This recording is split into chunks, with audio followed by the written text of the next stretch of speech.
स्वागत है आप सबका MBN न्यूज नेटवर्क पर। भारत के पिछड़े वर्ग के दिलों में बसने वाला रोहित वेमुला की सांस्थानिक हत्या के जिम्मेदार को आज तक सजा नहीं मिली। उसकी मौत के बाद पूरे देश में ही नहीं बल्कि पूरे विश्व में उसके समर्थन में लोगों ने आवाज उठाना शुरू कर दिया था। बनिया ब्राह्मणी मीडिया ने पूरे 2 सप्ताह तक इस मुद्दे पर एक शब्द नहीं कहा, मगर सोशल मीडिया ने पिछड़े वर्गों में एक नए संचार माध्यम का काम किया। देश में चारों ओर रोहित को न्याय दो और दोषी को सजा दो की मांग हर कोने से आने लगी है। जैसे ही ये आग पूरे देश में लगी, तभी अपने स्वभाव के अनुरूप ब्राह्मण ने इस आंदोलन को दबाने के लिए JNU से एक लड़की को खड़े करने के लिए मीडिया और अपने पूरे तंत्र को लगा देता है। बहुत नौटंकी चलती है। आज़ादी आज़ादी आज़ादी चिल्ला चिल्ला कर देश का ध्यान अपनी नौटंकी की ओर खींच लेता है। जेल जाने का बहाना, फिर निकल कर देश भर में मोदी के खिलाफ बोलना, यही काम करना शुरू कर देता है। हमारे भोले भाले लोग रोहित की घटना को भूलकर इसके चंगुल में फंस जाते हैं। हमारे बहुत सारे पढ़े लिखे लोग भी इसके भाषण को सोशल मीडिया में शेयर करने लगे। कुछ सामाजिक संगठनों ने कन्हैया कुमार की असलियत भी लेने की कोशिश की, मगर आप तो जानते हैं हमारे लोग दुश्मन को भी अपना हितैषी मानने में कोई संकोच नहीं करते। बस दुश्मन जय भीम बोल दे या संविधान के पक्ष में 2-4 बातें कर दे। कन्हैया कुमार भूमियार ने रोहित की घटना को दबा दोषी ब्राह्मण को बचा लिया। जिस जातिवाद से आज़ादी की बात बोलकर गाना गा कर उस जातिवाद के खिलाफ कभी कोई कार्य नहीं किया।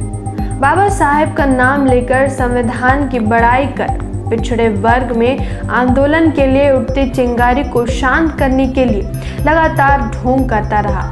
इसमें एक बात और बताना ज़रूरी है कि यह जिस राजनीति दल के बैनर में कार्य करता है उसका भी बैकग्राउंड बहुत ही खतरनाक रहा है।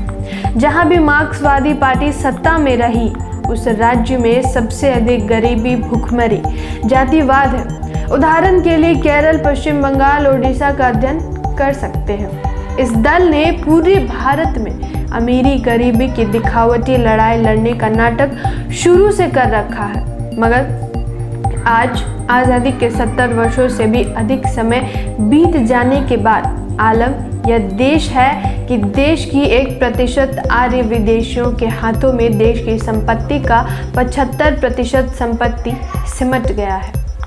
एक कदम आगे बात करें तो देश की 97% पैसा सिर्फ 15% ब्राह्मण ग्रुप एंड कंपनी के हाथों में चली गई है। फिर आप सोचिए, ये पूंजीवाद से आज़ादी का नारा लगाने वाले कन्हैया ये नौटंकी क्यों करता रहता है। अब आज वर्तमान में हो रहे घटनाक्रम से आप ऊपर किए गए विश्लेषण के पक्ष में जा सकते हैं। अभी हाल फिलहाल में कृष्ण कन्हैया कुमार कांग्रेस में शामिल हो गया। इससे 2 वर्ग को बहुत तकलीफ हुई। पहला वर्ग जो मार्क्सवाद पार्टी में बहुजन वर्ग था उसे, और दूसरा जो इसके लॉलीपॉप भाषणों का मारा हुआ था। दोनों अपना अपना सर फोड़ रहे हैं, मगर भट्टाचार्य का कोई दुख व्यक्त करता संदेश नहीं आया। भट्टाचार्य भी ब्राह्मण, कन्हैया भी ब्राह्मण और कांग्रेस तो पूरा का पूरा ब्राह्मण पार्टी है ही। देश के ब्राह्मण वर्ग ये तय करते हैं कि कांग्रेस में किसको आना है, बीजेपी में किसको जाना है, आप में किसको रहना है और मार्क्सवादी ढोंगी पार्टी में कौन सा गाना गाना है। पिछड़ा बहुजन समाज तो बस भाषण और डफली के सुर से सुर मिलाकर गाने में मोहित होकर अपने में ही तू मैं करने लगता है। आज कांग्रेस में जाकर कन्हैया ये कह रहा है कि कांग्रेस बचेगा तो देश बचेगा। इतनी खतरनाक बात लोगों के दिमाग की समझ में नहीं आ रही है।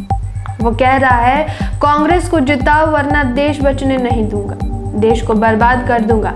ये धमकी पिछड़ा जिसकी आबादी 90% है कैसे बर्दाश्त कर रही है। वो देश के तमाम पिछड़े वर्ग की राजनीति को शेर से खारिज कर रहा है। बहुजन समाज पार्टी, समाजवादी पार्टी, राष्ट्रीय जनता दल यूनाइटेड, झारखंड मुक्ति मोर्चे और भी दूसरे बहुजन विचारधारा आधारित राजनीति को सिरे से खारिज कर रहा है। यह देश के तमाम शोषित वंचितों के लिए खतरनाक संदेश है। इसलिए आपको कन्हैया और कांग्रेस के बैकग्राउंड की खबर जरूर रखनी चाहिए। कांग्रेस को बाबा साहब ने जलता हुआ घर कहा है। एक तरह से 2014 में ही कांग्रेस को देश की जनता ने, विशेषकर पिछड़े वर्ग ने पूरी तरह से नकार दिया। वास्तव में अपनी मां को हर बच्चा बचाना चाहता है। कांग्रेस ने बीजेपी, आरएसएस, आप, कम्युनिस्ट सभी को जन्म दिया है और आज ये सब मिलकर कांग्रेस को बचाना चाहते हैं। देश के पिछड़े वर्ग को कांग्रेस का इतिहास देखना चाहिए। यही वो कांग्रेस है जिसने बाबा साहेब का हर कदम पर विरोध किया। पिछड़े वर्ग के अंग्रेजों से लाए अधिकार को इसी कांग्रेस ने छीन लिया। इसी कांग्रेस ने देश में निजीकरण लाई। इसी कांग्रेस ने देश की शिक्षा व्यवस्था को चौपट कर दिया। क्या इस कांग्रेस में रोहित के हत्यारे को बचाने के लिए तैयार किए गए नेता के जाने से सिर्फ कांग्रेस को जिंदा करने के लिए सोचेगा? गरीब और गरीबी को भारत में जिंदा रखने वाली कांग्रेस की नीतियों को आज भी पिछड़ा वर्ग नहीं समझेगा। रोहित वेमुला जैसे हजारों युवा आज देश में बेतहाशा बढ़ती बेरोजगारी की गाल में समा रहे हैं। आज जिस बीजेपी के प्रति लोगों में आक्रोश का माहौल है, उस बीजेपी को इसी कांग्रेस ने तैयार किया है। इस विश्लेषण के पीछे हमारा सिर्फ एक ही मकसद है, पिछड़े वर्ग की राजनीति फिर दुश्मन के जाल में न उलझ जाए। मूल निवासी बहुजनों की स्वतंत्र राजनीति के लिए जरूरी है अपनी विचारधारा, अपनी पार्टी, अपने लोग। विश्लेषण अगर अच्छा लगा हो तो हमारे YouTube चैनल को सब्सक्राइब अवश्य करें। साथ ही वीडियो को लाइक करें, शेयर करें, कमेंट करें। धन्यवाद। जय संविधान, जय भारत।